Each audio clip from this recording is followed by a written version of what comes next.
Tá bem, pessoal, então a gente viu o que seria a nossa definição de observador, observado, o que é um referencial.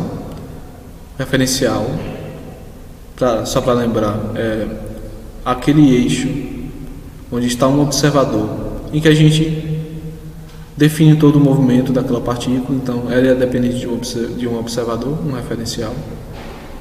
E a gente definiu o que seria a posição desses objetos com relação ao referencial, que seria esse vetor, que é a subtração das duas coordenadas, daqui para cá, que representa esse vetor aqui, que é o nosso vetor posição.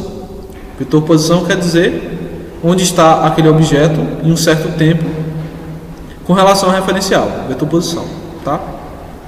A gente fez o exercício de botar uma partícula viajando no espaço. Ela estava aqui quando o observador observou a primeira vez, no tempo 0 segundos. Um segundo depois ela estava aqui. Um segundo depois ela estava aqui, isso quer dizer que ela se moveu. Então as duas posições nesses 2 segundos são essas. Então vamos imaginar que ela faz uma trajetória assim. Depois de um segundo ela está aqui, depois de um segundo ela está aqui, depois de um segundo ela está aqui. E ela vai fazendo esse movimento bonito aqui.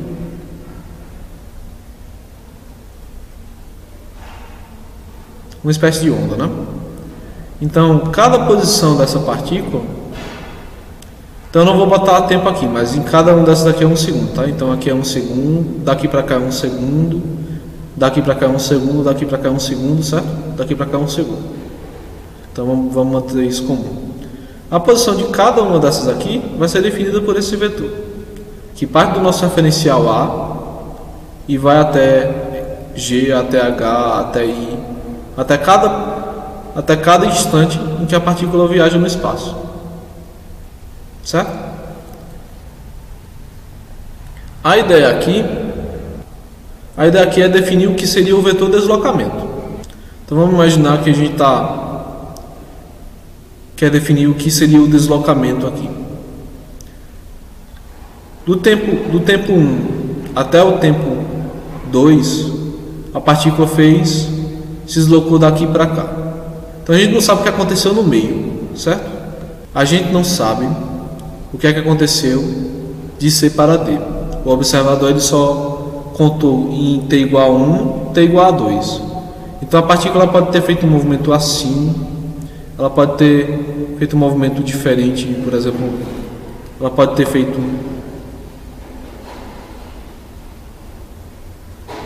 um movimento assim, partindo de C e fazendo esse círculo aqui. Ela pode ter feito um movimento reto. Então não importa. Importa na verdade, mas a gente não sabe como foi que ela se moveu. O observador só observou em T igual a 1, T igual a 2. Então a única coisa que a gente tem é a coordenada em T igual a 2, a coordenada T igual a 1 e essas outras coordenadas também no movimento da partícula. Então como é que a gente descreve o deslocamento dessa partícula? O que a gente faz entre 2 pontos, o deslocamento a gente entende como sendo um deslocamento reto, linear. Então o que a gente faz é entender o deslocamento como sendo linear, né? Então o deslocamento seria esse vetor que parte de C até D, ou seja, que parte da partícula em T igual a 1 até a partícula em T igual a 2. Então não importa se ela fez um movimento assim, se ela fez um movimento em seno, se ela fez um movimento lá para aqui, rodou, girou, não sei, e chegou aqui. O deslocamento do instante T igual a 1 até o instante T igual a 2 é igual à posição dos dois subtraídos. Faz sentido isso para você? Então isso quer dizer que o deslocamento não importa o caminho que a partícula seguiu. O que importa no deslocamento é onde ela chegou e de onde ela partiu. Então, o vetor deslocamento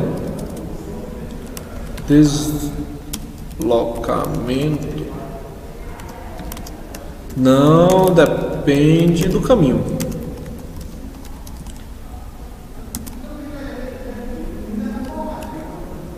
Ele depende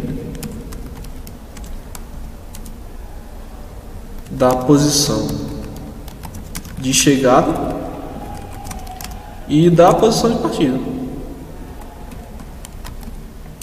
Isso quer dizer o quê?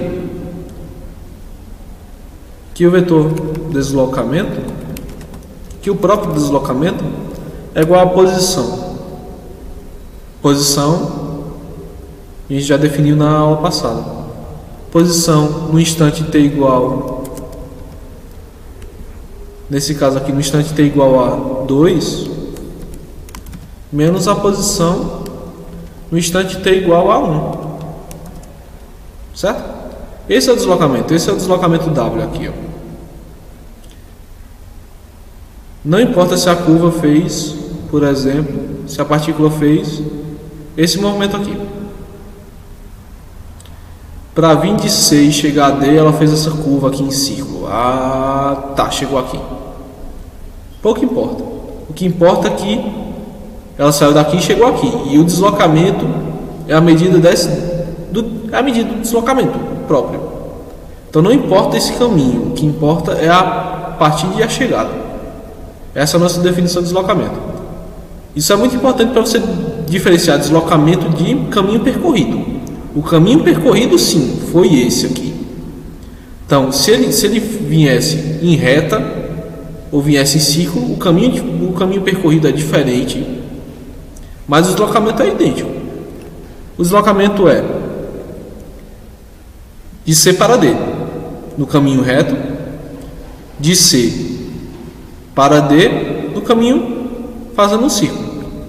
Então o deslocamento é idêntico, por quê? Porque ele não depende do caminho. Já o caminho percorrido, sim, é distinto, porque ele percorre, no caso primeiro, uma reta, no segundo ele percorre um círculo. Consequentemente, o caminho percorrido das duas formas é diferente, né? É óbvio, você vê aqui que o círculo é diferente da reta, né? Então, o caminho percorrido no primeiro caso seria menor, o caminho percorrido no segundo caso seria maior, mas o deslocamento seria idêntico, tá? O caminho percorrido, no caso, é você pegar se você pegasse uma régua, uma trena, alguma coisa que medisse distâncias, e você verificasse quanto que percorreu aqui, quanto que percorreu aqui. Obviamente no círculo ele vai caminhar mais, ou correr, ou andar de carro, não sei. Ele vai caminhar mais, mas ele vai chegar no mesmo lugar. Então o deslocamento vai ser idêntico, mas o caminho percorrido é distinto. Então a gente definiu o que é posição, o que é deslocamento, e isso aqui já é a base para a gente entender o que é um movimento. Tá? Vamos lá para outro vídeo.